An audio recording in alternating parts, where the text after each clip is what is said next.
ಸ್ನೇಹಿತರೆ, ಇದೊಂದು ಪಕ್ಕದಲ್ಲಿ ಒಂದು ಪೋಸ್ಟ್ ಹಾಕಿದ್ದೀನಿ ನೋಡಿ. ಇದು ಬ್ರೇಕಿಂಗ್ ನ್ಯೂಸ್ ಅಂತ ಒಂದು ಸೋಷಿಯಲ್ ಮೀಡಿಯಾದಲ್ಲಿ ಬರ್ತಾಯಿತ್ತು. ಇದನ್ನು ನೋಡಿದೆ.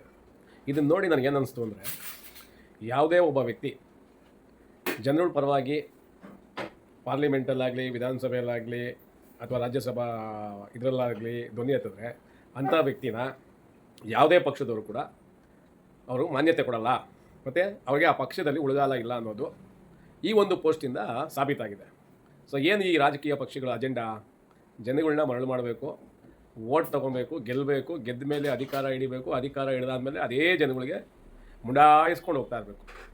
ಇದು ಈ ಎಲ್ಲ ರಾಜಕೀಯ ಪಕ್ಷಗಳ ಸಿದ್ಧಾಂತ. ಅದಕ್ಕೆ ಸ್ಪಷ್ಟವಾದ ಉದಾಹರಣೆ ಈ ಪೋಸ್ಟು. ರಾಘವ ಚೆಡ್ಡಾ ಅಂತ ಒಬ್ಬ ವ್ಯಕ್ತಿ, ಅವರು ಈ ಕಳೆದ ಸುಮಾರು ಒಂದು ಪಾರ್ಲಿಮೆಂಟ್ ಅಧಿವೇಶನಗಳಲ್ಲಿ ಜನಗಳ ಪರವಾಗಿ ಯಾವ ರೀತಿ ಧ್ವನಿ ಎತ್ತಿದ್ದಾರೆ ಅಂತ ಇಡೀ ಭಾರತೀಯರಿಗೆ ಅವರ ದರ್ಶನವನ್ನು ಆಗಿದೆ. ಸೊ ಅಂಥ ಒಬ್ಬ ವ್ಯಕ್ತಿನ ಈ AAP ಪಕ್ಷ ವಜಾ ಮಾಡಿದೆ, ಉಪನಾಯಕನ ಸ್ಥಾನದಿಂದ ವಜಾ ಮಾಡಿ. ಅದಲ್ಲದೆ ರಾಘವ ಚೆಡ್ಡಾ ಅವರಿಗೆ ಉಳಿದ ಅಧಿವೇಶನಗಳಲ್ಲಿ ಮಾತಾಡೋದಕ್ಕೆ ಅವಕಾಶನೇ ಕೊಡಬಾರ್ದು ಅಂತಲೂ ಆದೇಶ ಮಾಡಿದೆ. ಇದು ಎಷ್ಟು ಸರಿ ಅನ್ನೋದು ನನ್ನ ಪ್ರಶ್ನೆ. ಹಾಗೂ ಜನಗಳು ಏನು ತಿಳ್ಕೊಬೇಕು, ಈ ರಾಜಕೀಯ ಪಕ್ಷಗಳ ಸಿದ್ಧಾಂತ ಏನು? ಜನಗಳನ್ನ ಮರಳು ಮಾಡಬೇಕು, ಅದೇ ಜನಗಳಿಗೆ ಅಧಿಕಾರ ಸಿಕ್ಕಾದ ಮೇಲೆ ಚಿಡಿ ಕೊಡಬೇಕು ಅನ್ನೋದು ಕರೆಕ್ಟಾ? ಜನಗಳು ಇನ್ನಾದರೂ ಎಚ್ಚೆತ್ಕೊಳ್ತೀರಾ? ನಮ್ಮ ತಾಯಣೆಗೂ ನೀವು ಎಚ್ಚೆತ್ಕೊಳ್ಳಲ್ಲ ಗುರು.